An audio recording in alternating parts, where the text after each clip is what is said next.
So, we mentioned this in the podcast, our favorite cocktails, and so I thought it'd be fun because I had a craving for my favorite cocktail, and so I'm going to teach everybody how to make my old fashioned. This first video, though, is going to just be kind of all the bullshit that goes into it, because a cocktail is only as good as the bullshit you have to go into it. I have Luxardo maraschino cherries. These are fantastic. The sauce is really good inside, too. You can use that instead of sugar a lot of times. I just have a plain old turbinado sugar. Turbinado sugar is better than just white sugar because it's not bleached. It has a good crunch and it adds a good texture, I think. And an orange. I have a lemon, not a lime. I have a shaker tin. I talked about not building it in the glass. One, because I strain everything out anyway. And two, because I've broken too many glasses building things in glasses, and it's not fun to cut your hand. This shaker tin is by Pina. It's got a really great weight to the bottom of it. It's good for shaking. Don't buy the ones that have the built-in thing on the top. Just heads up, it's no good. It's no good for anybody. It's really bad for shaking too. I also have a muddler, and this is a fine mesh strainer, and a Hawthorne strainer for your shaker tin. So I have all the things I need to make my old fashioned. I've got, like I said, the Luxardo cherries. I have Buffalo Trace bourbon. You don't need the wildest, most delicious bourbon to make an old fashioned with. Just don't make it the worst. Just have. Also, one thing I didn't mention a second ago is that I have these aromatic bitters. These are from 1821. These are incredible. They're full of flavor. There's so much going on. They're in Atlanta. They have a very small shop. I think they sell things online, but I might be wrong. Don't hurt me if I'm wrong. Okay, so we're gonna start. I have the bottom of my shaker tin. You'll know it's the bottom because it's smaller. Throw your orange in. I'm gonna grab one of these cherries. Throw it in there. I'm also going to sprinkle in just a nice little pinch of the turbinado sugar. If you like sweeter things, add more. I like things to be bitter and gross, and so I like to add a little bit of sugar and a lot of bitters. A lot of people say 2 to 3 dashes. If this were the typical like Fee Brothers or the ones that are kind of the shaker, a dash is a shake. But with this, I like to just kind of load it in because I really like the flavor of these.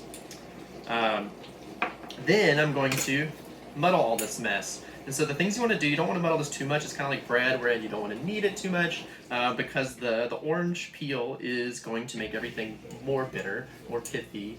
And so what you kind of want to do is just make sure you get the cherry squished and the orange juiced, but you don't have to over muddle, just enough to get all those good happy flavors mixed in there nicely.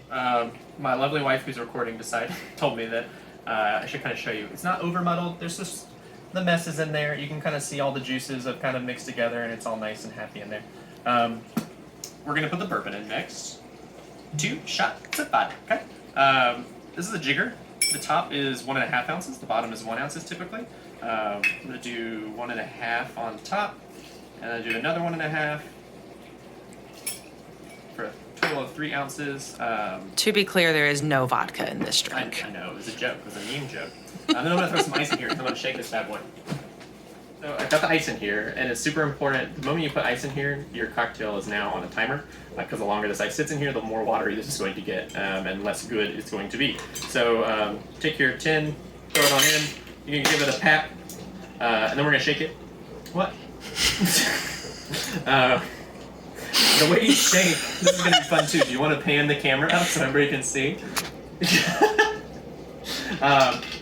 It should look like this. You're going to want to, when you do shake, you can shake back and forth, you can shake on here. You want to shake vigorously because you want to break the ice, you want to make this cold quickly. And the way you end up shaking is you're going to go, the motion is kind of down, up, not just back and forth. You can add back and forth to all you do down and up.